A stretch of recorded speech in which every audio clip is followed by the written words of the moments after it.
Timur Kapadze bizni Olimpiadaga olib chiqdi va og'ir kunimizda jahon chempionatiga olib chiqqan mutaxassis va o'zimizni mutaxassis hisoblanadi.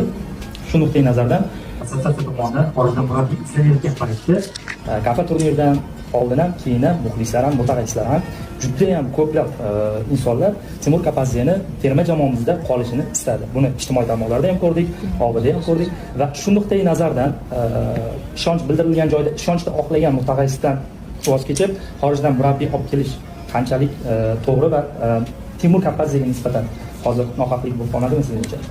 Bu yana bir marta aytaman, boya aytdik-ku boshida.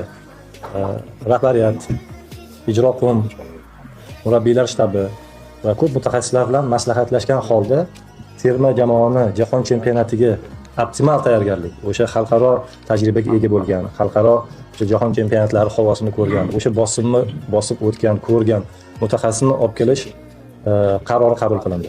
Bu yerda hech qanday hurmatsizlik, biza Timur Kapadzeni trenerlik qobiliyatiga, salohiyatiga hech qachon shubha bilan qaramaganmiz.